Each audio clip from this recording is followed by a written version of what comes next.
Halo semuanya, bertemu kembali bersama kami, channel Orang-Orang Lapangan, channel konstruksi dan channel properti. Kali ini kita akan membahas kusen kayu sama kusen aluminium. Apa sih yang kemudian menjadi keuntungan ataupun kerugian daripada kusen kayu? Apa yang menjadi keuntungan dan kerugian daripada kusen aluminium? Sekarang saya ini ingin berbagi pengalaman aja sesuai apa yang tak gunakan di lapangan kayak gitu. Nah, kenapa? Kalau misalnya secara teoritis mungkin saya ini ya takut takut banyak pandangan kayak gitu. Makanya saya ingin bicara lebih apa yang kita kerjakan di lapangan, karena saya sendiri pun di proyek daripada Orang-Orang Lapangan, kita juga pernah ngerjakan menggunakan kayu, kita juga pernah menggunakan aluminium seperti itu. Nah, apa sih yang menjadi perbandingan daripada kusen kayu dan kusen aluminium? Pertama, kita mulai dari membahas kusen kayu. Nah, kusen kayu ini itu ada dua yang mungkin saya ingin sampaikan itu ya. Ada kayak kusen meranti sama kusen kamper kayak gitu. Secara harga ini pasti berbeda. Teman-teman sendiri sudah paling di luar sana juga udah paham yang namanya kusen kayu meranti harganya berapa, harga kusen daripada kamper itu juga berapa. Teman-teman saya pikir sudah paham, dan kualitasnya pun saya pikir teman-teman sudah paham. Nah, begitu juga dengan kusen aluminium. Aluminium di sini yang mungkin kita akan bahas ini yang lebih mencolok itu kan ada kusen aluminium.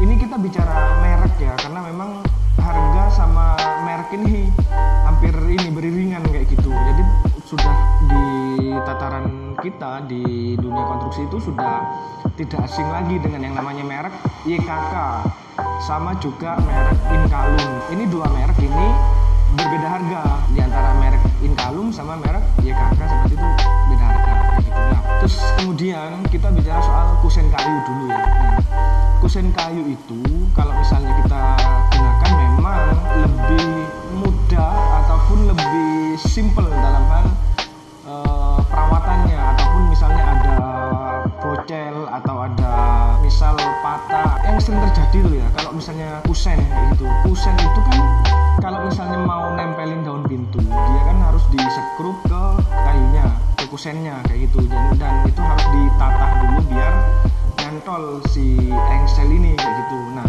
kalau misalnya dia ada selisih, artinya nggak pas perletakan engsel sama pintunya ketika disetel itu nggak pas, dalam artian itu nyanggrok ya, kalau bahasa Jawanya nyanggrok, itu kan lebih mudah mindahnya. Misalnya dari skrup 1 ke skrup 2 kan lebih mudah mindahnya, dan ketika pun misalnya lubangnya itu sudah los, kan sisa bisa kita tempel pakai kayu juga. Itu kalau misalnya kusen kayu kayak gitu. Nah, kalau misalnya kusen aluminium kan sifatnya kan kayak fabrikasi gitu ya. Jadi tengahnya itu kan kopong. Kalau misalnya kita salah nyekrup aja, terus kemudian harus dipindah, engselnya itu geser aja 5 cm deh, 1 cm aja geser. Lubang skrup yang lama udah berubah. Nah, ketika sudah ini geser, ini udah rusak, nggak bisa diperbaiki. Mau ditempel pakai apa? Kan sudah susah. Otomatis lubang ini kan juga ditempel pakai kayu nggak bisa kayak gitu. Itu ya yang kemudian yang membedakan sedikit ya tentang kayu sama kusen aluminium. Selain itu juga kalau misalnya untuk kusen-kusen yang di outdoor, nah ini juga yang menarik. Kenapa? Kalau misalnya kusen aluminium di outdoor itu kena hujan, anti air gitu loh, tidak kemudian merusak daripada kusennya. Tetapi kalau misalnya kusen kayu, kelamaan kena air, dia catnya sudah mulai melupas. Setelah catnya melupas, dia akan cepat rapuh kayak gitu. Nah, kalau misalnya udah rapuh, otomatis harus ganti kayunya. Nah, itu yang menjadi kelemahan dan kekurangan daripada masing-masing. Ini sudah sama-sama punya kekurangan, sama-sama juga punya kelebihan kayak gitu. Nah, terus kemudian selain itu kita bicara soal harganya gitu.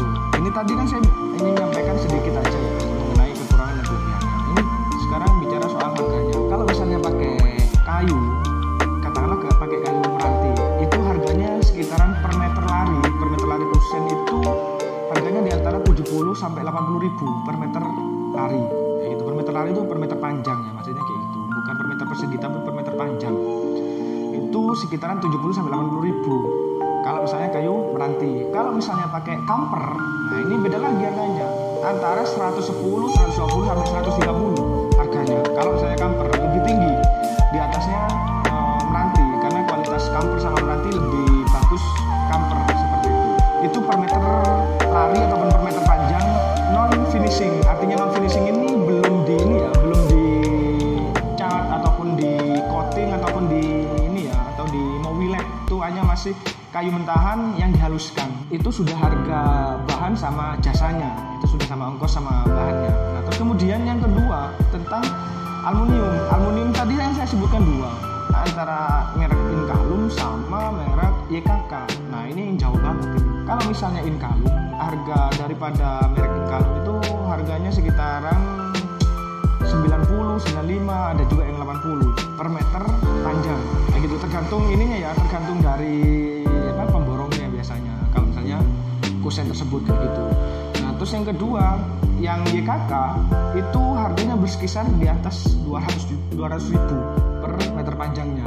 Selisihnya jauh banget, iya memang, karena secara kualitas berbeda jauh kayak gitu antara Inkalum sama YKK.